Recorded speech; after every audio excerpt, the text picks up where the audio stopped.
Halo sahabat pekerja, kembali lagi bersama Sapoholic Channel.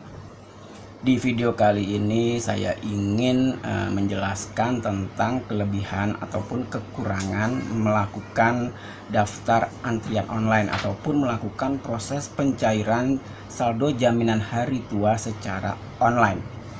Seperti sahabat pekerja ketahui bahwa untuk pencairan saldo jaminan hari tua di masa pandemi COVID-19 ini ada 3 cara, yaitu pencairan secara sekaligus atau massal.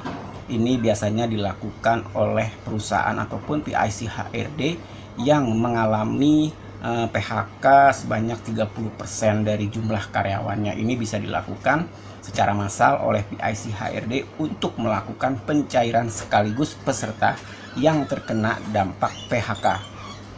Terus yang kedua dengan cara online. Dengan cara online melalui lapak asik, yaitu layanan tanpa kontak fisik ataupun daftar antrian online yang bisa sahabat pekerja akses melalui website antrian online BPJS Ketenagakerjaan.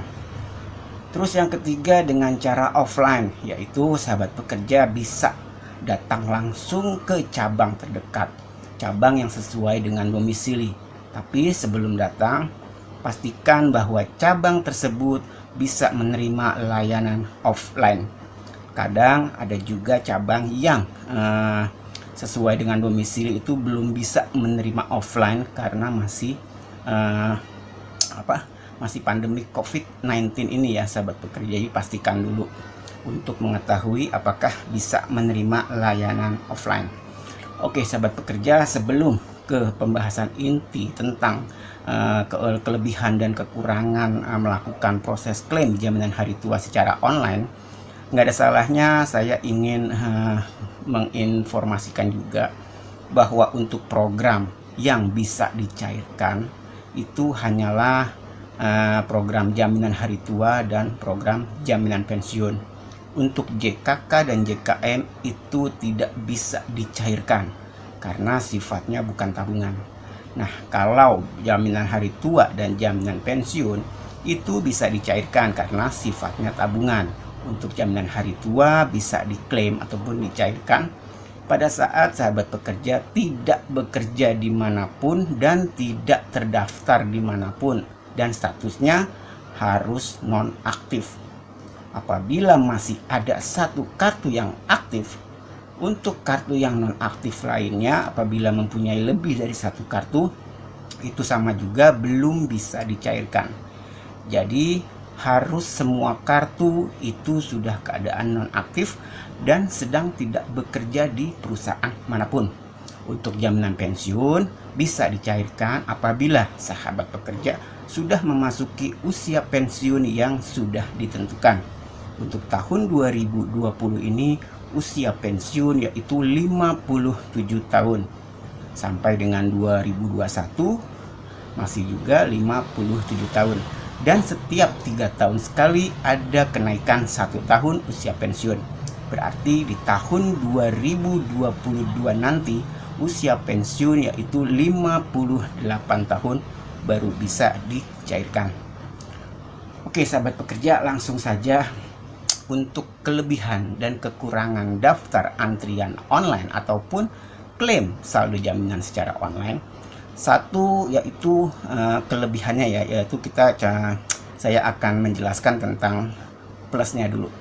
Plusnya yang pertama, sahabat pekerja tidak perlu datang ke cabang.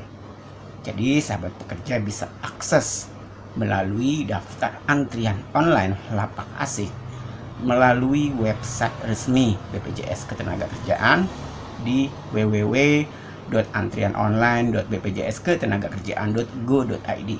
Sahabat pekerja tinggal akses aja ke halaman ini, langsung daftar antrian online. Jadi tidak perlu datang ke cabang.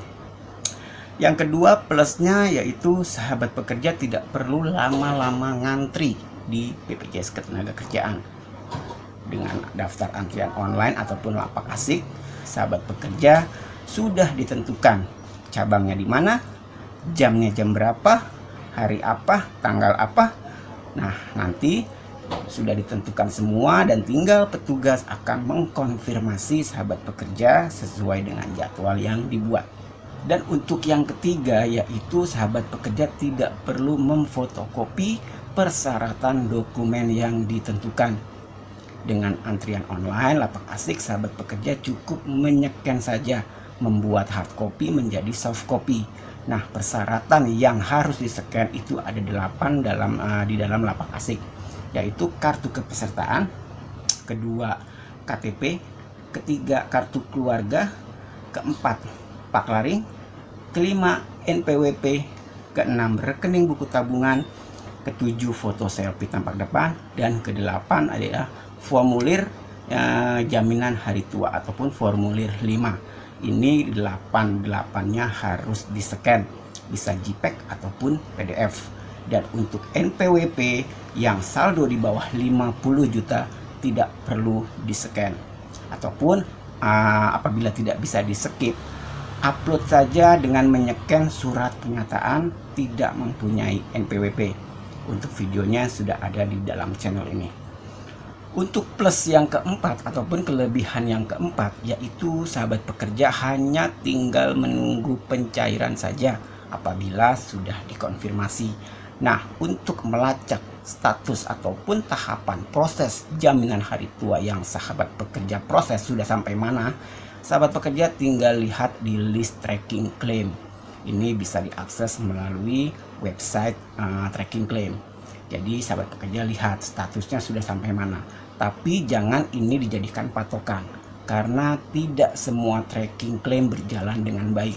Tidak semua tracking claim berjalan sesuai update. Ada juga yang tidak update, ada juga yang error. Jadi jangan dijadikan patokan. Patokannya yaitu selalu menunggu saja apabila sudah dijanjikan oleh petugasnya, baik itu 7 hari kerja, baik itu 5 hari kerja ataupun yang 14 hari kerja.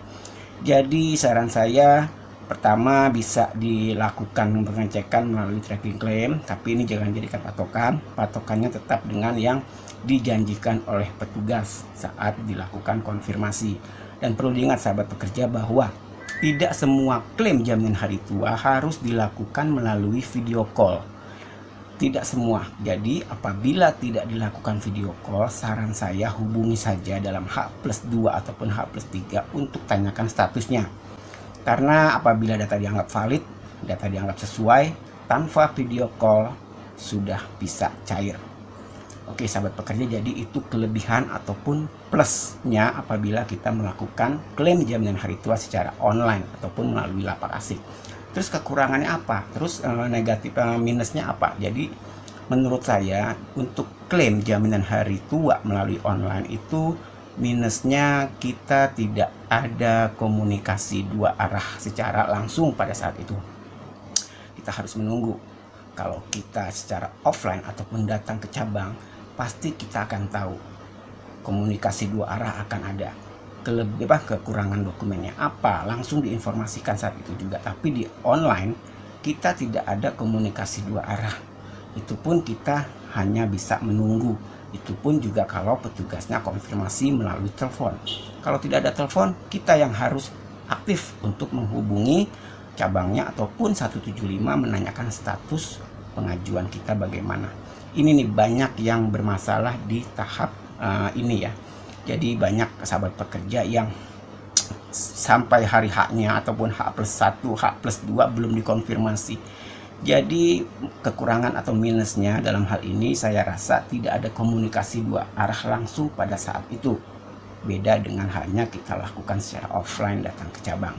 Pasti akan ada komunikasi dua arah. Terus yang minus keduanya, cabang tidak bisa kita pilih sesuai dengan domisili kita. Karena secara online cabang sudah ditentukan secara acak, cabang sudah ditentukan secara random. Kita tinggal menunggu dapat jatah cabangnya itu di mana.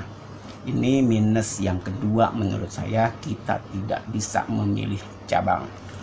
Terus untuk minus yang ketiga, untuk daftar antrian online itu apabila kita dinyatakan batal, ditolak, tidak langsung sahabat pekerja bisa membuat daftar antrian ulang dulu. Sahabat pekerja harus menghubungi cabangnya atau menghubungi 175 untuk dilakukan pembatalan. Bisa saja daftar antrian online sebelumnya yang dinyatakan ditolak itu masih ngegantung. Jadi sahabat pekerja harus menghubungi cabangnya untuk dibatalkan agar bisa melakukan antrian online ulang. Nah, jadi minus yang ketiga menurut saya seperti itu. Tidak bisa langsung membuat daftar antrian ulang, harus mengkonfirmasi ke cabangnya untuk dilakukan pembatalan. Oke sahabat pekerja, jadi itu ya yang bisa saya informasikan, bahwa untuk kelebihan ataupun plusnya dan kekurangannya ataupun minusnya pada saat sahabat pekerja daftar antrian online secara online melalui lapak asik. Jadi ada plusnya, ada minusnya. Semua tergantung sahabat pekerja. Apakah mau klaim jaminan hari tua secara online? Apakah mau melakukan klaim jaminan hari tua secara offline? Untuk kelebihan dan kekurangan ataupun plus minus klaim JHT secara offline akan saya tayangkan di video berikutnya. Oke sahabat pekerja, apabila ada yang dirasa bermanfaat, nggak ada salahnya untuk like dan subscribe channel ini. Jangan lupa share ke sahabat pekerja lainnya agar memperoleh informasi dan pemahaman yang sama. Oke sahabat pekerja, sampai berjumpa di video berikutnya. Salam sukses dan terima kasih.